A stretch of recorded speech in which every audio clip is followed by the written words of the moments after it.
Salam Bapak Ibu semua yang terkasih. Hari ini hari Selasa tanggal 10 Juni 2025. Puji Tuhan, kita masih dapat berjumpa kembali. Renungan kita hari ini berjudul Monyet di Punggungmu.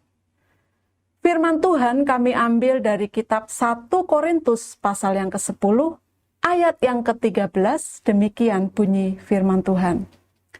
Pencobaan-pencobaan yang kamu alami ialah pencobaan-pencobaan biasa yang tidak melebihi kekuatan manusia.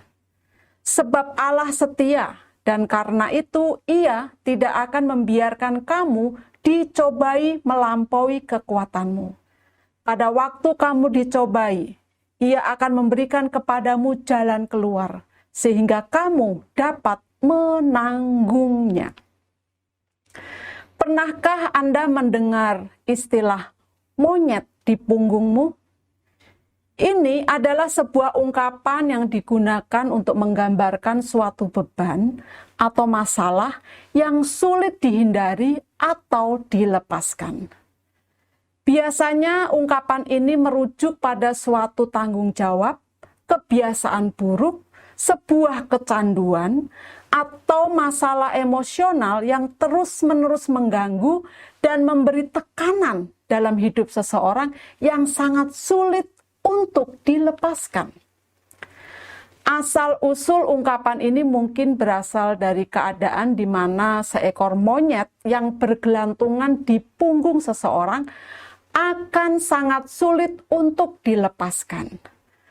Dalam konteks yang lebih luas, ungkapan ini menggambarkan sesuatu yang sangat menuntut perhatian, sehingga bisa menghambat seseorang untuk bergerak maju di dalam hidupnya. Beban di dalam kehidupan memang tidak akan pernah berakhir. Permasalahan di dalam rumah tangga, masalah keuangan, dan pekerjaan, dan lain sebagainya. Namun terkadang beban kita bukan hanya masalah eksternal, melainkan juga beban batin seperti rasa bersalah, penyesalan, atau kekhawatiran tentang masa depan. Namun ingatlah, firman Tuhan mengajar kita bahwa kita tidak perlu membawa beban itu sendirian. Dalam Matius 11 ayat yang ke-28, Yesus mengundang kita untuk datang kepadanya, menyerahkan segala kelelahan dan beban kita. Dia berkata, "Aku akan memberi kelegaan kepadamu." Itu adalah janjinya kepada kita. Tuhan tahu bahwa hidup kita penuh dengan tantangan dan beban. Tetapi Dia ingin kita membawa semua hal itu kepadanya agar kita bisa melepaskan semua beban itu dan merasakan kelegaan yang hanya bisa diberikan olehnya. Paulus juga menuliskan dalam Filipi 4 ayat yang ke-6 sampai dengan ayat yang ke-7.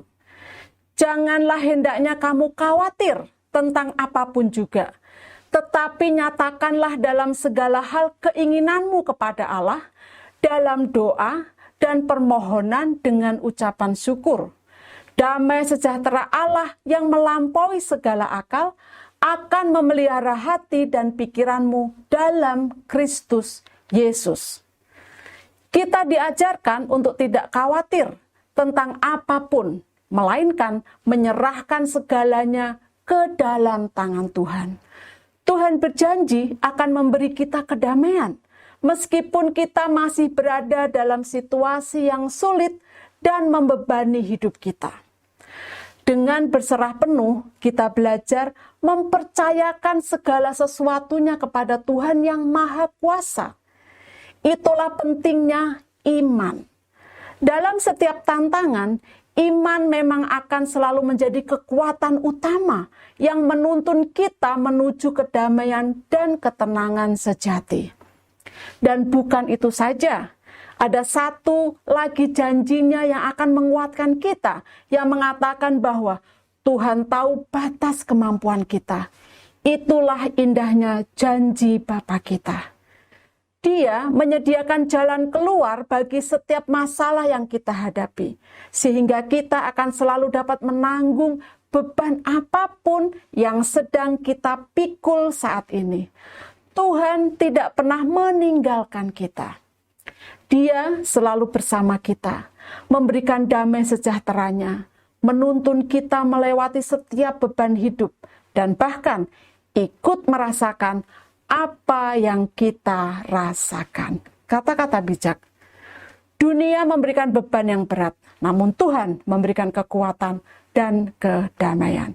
Bapak Ibu, mari kita tundukkan kepala kita untuk berdoa.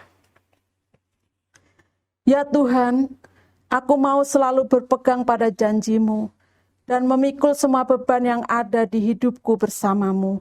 Aku percaya ada ketenangan di dalam-Mu. Dalam nama Tuhan Yesus, aku berdoa dan bersyukur. Amin.